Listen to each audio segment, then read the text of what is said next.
Assalamualaikum warahmatullahi wabarakatuh. Kami dari divisi ketiga yaitu Keselamatan, Kesehatan, dan Keamanan dalam penyelenggaraan event MICE.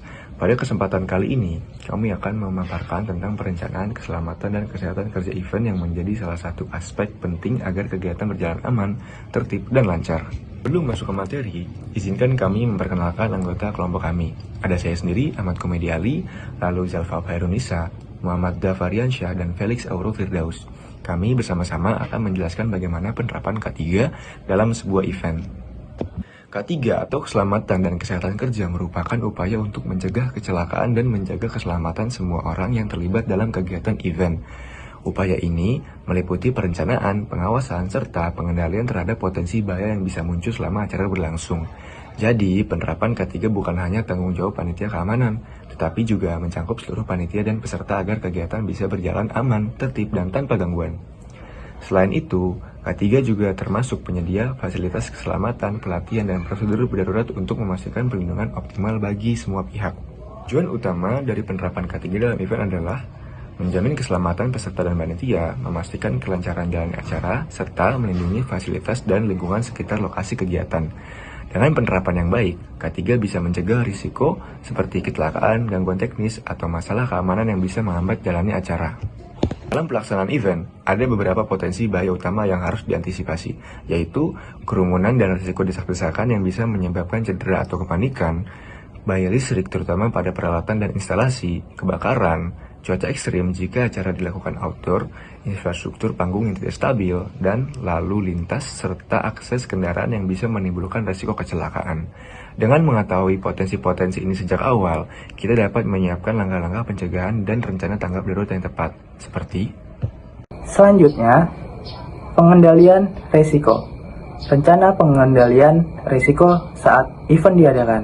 Yang pertama, pembatasan jumlah peserta. Yang kedua, jalur evakuasi. Yang ketiga, penggunaan apar dan hidran. Yang keempat, inspeksi listrik dan panggung. Dan yang kelima, safety briefing.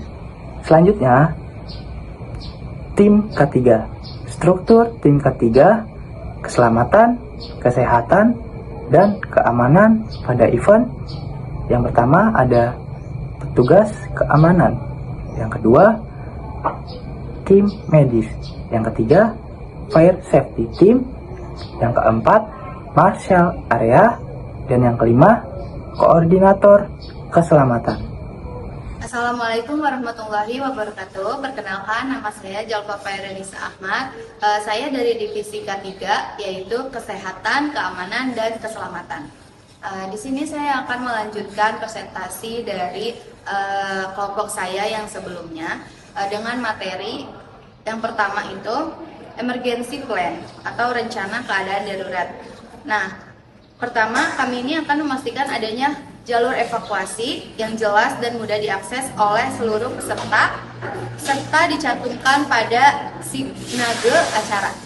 Yang kedua, disiapkan assembly point atau titik kumpul yang aman untuk seluruh peserta jika terjadi evakuasi massal. Nah, yang ketiga, kami menyiagakan ambulans serta unit pemadam yang dapat dikerahkan kapan saja saat diperlukan.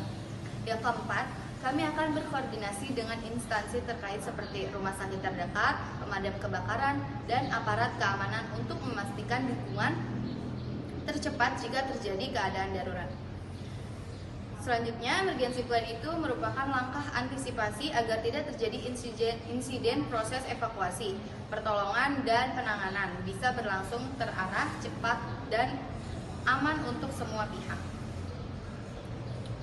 Lalu, di slide selanjutnya ada fasilitas K3 atau fasilitas pendukung event, di mana pertama, pos medis dan ambulans akan tersedia di area acara untuk memastikan penanganan kesehatan bisa dilakukan secara cepat dan tepat saat terjadi kondisi darurat medis. Yang kedua, kami menyiapkan APAR, yaitu alat pemadam api ringan, di beberapa titik strategis venue sebagai antisipasi terhadap potensi kebakaran.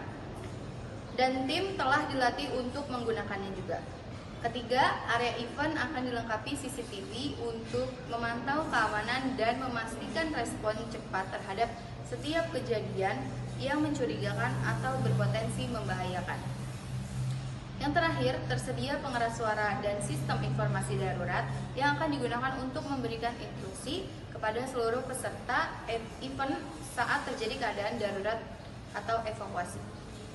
Nah, fasilitas ketiga ini memastikan bahwa tidak hanya tim yang siap, tetapi juga sarana dan prasarana keselamatan lengkap dan berfungsi. Dengan kombinasi fasilitas fisik dan sistem komunikasi, kita bisa memberikan lingkungan acara yang aman, nyaman, dan responsif terhadap resiko. Baik, untuk selanjutnya yaitu komunikasi dan pelaporan. Bapak Ibu sekalian, untuk memastikan K3 berjalan dengan efektif, kami membangun sistem komunikasi keamanan yang solid melalui 3 jalur utama.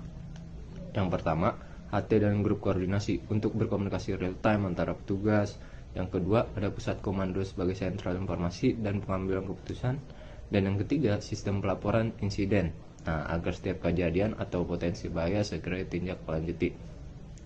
Untuk selanjutnya, legalitas dan kepatuhan regulasi. Dalam aspek legalitas, kami memastikan 2 hal penting. 1. Semua program K3 kami disusun sesuai dengan standar K3 yang berlaku. Yang kedua, kami bekerja dengan izin keramaian dan mengikuti rekomendasi instansi terkait sehingga kegiatannya legal dan aman secara hukum. Yang selanjutnya, indikator keberhasilan, yaitu keberhasilan program K3 kami sangat diukur melalui target K3 yang jelas, yaitu tidak ada kesalahan kerja, kepatuhan SOP mencapai 100, dan evaluasi pasca event untuk perbaikan berkelanjutan. Demikian paparan program K3 kami. Sampai jumpa di pertemuan selanjutnya. Kurang lebihnya mohon maaf. Assalamualaikum warahmatullahi wabarakatuh.